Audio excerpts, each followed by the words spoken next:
Love does not seek its own. Based on 1 Corinthians 13:5, love does not seek its own. Love does not seek its own because to seek one's own is simply selfishness. Yet does God not seek his own? Yes, but he seeks his own by giving all things. Christ sought his own by giving himself for all. To seek one's own in this way is entirely different from what we usually mean. Mine and yours. There are no mine and yours in love. Justice is defined by giving each person what belongs to them and guarding the distinction between mine and yours. But love is a revolution. The most profound and most blessed of all in this revolution, the distinction between mine and yours is overturned. In romantic love and friendship, a revolution does occur. The lovers declare, what is mine is yours, and what is yours is mine. But mine and yours haven't disappeared. They've merely been exchanged. Through this exchange, they become ours, and ours functions for the couple exactly as mine does for the individual. Romantic love and friendship, beautiful as they are, remain an enhanced form of self-love. How is mine and yours truly abolished?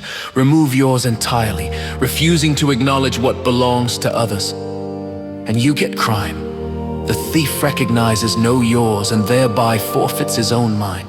Now remove mine entirely, giving up all claim to your own, and you get self-sacrificing love. Here something wondrous happens. When mine disappears, yours also vanishes, and all things become his who had no mine at all. As Paul says, all things are yours. The one who loses his life will find it. The greatest beneficence. Love gives in such a way that the gift looks as if it were the recipient's own property. What is the greatest thing one person can do for another? To help them stand on their own, free, independent, their own master. But here is the paradox. If I say this person stands on their own through my help, and they know it's through my help, then they aren't truly standing on their own. They're dependent on me. The greatest beneficence cannot be done in a way that creates dependence on the benefactor. Socrates understood this. He called himself a midwife, helping others give birth to their own understanding. His unselfishness consisted in this. It remained hidden from the person helped that he was being helped. When the work was complete, he would say, now this person is standing by himself through my help. Behind that dash lay a knowing smile, the self-consciousness of ingenuity. The loving person says the same words but with a different spirit. Behind the dash lies not a smile but a heavy breath, sleepless anxiety, desperate exertion, the fear and trembling of responsibility. The loving one understands that every person ultimately stands through God's help, and that the lover's self-annihilation simply clears the way for the other's relationship with God. Think of a courtier who could make himself indispensable to someone seeking audience with the king, reminding the seeker of the debt owed. But suppose instead he simply stepped into the background, giving the seeker direct access at every moment. The seeker would forget the courtier entirely, and that forgotten courtier is the image of true love. Loving each person's distinctiveness. Love does not seek its own, it loves what is the other's own.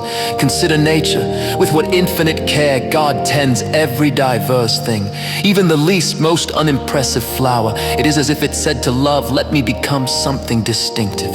And love helped it become far more beautiful than it ever dared hope. Love makes no distinction, none at all, and yet infinitely distinguishes itself in cherishing the diverse.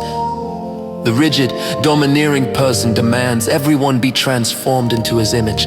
Small-mindedness does the same, clinging to one narrow form, loving only what mirrors itself, treating every unfamiliar distinctiveness as a threat to be eliminated. But the one who has dared before God to become themselves believes in everyone else's distinctiveness too. Distinctiveness is not mine. It is God's gift by which He gives being to each person.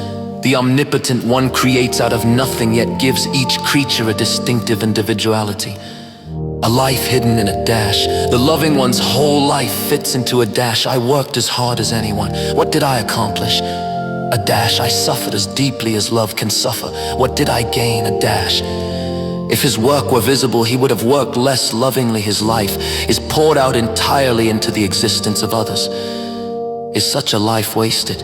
No, the loving one knows this with blessed joy, and God is his confidant. He is wholly transformed into an active power in God's hands. His work cannot be seen because it consisted in helping others become what they were already destined to be,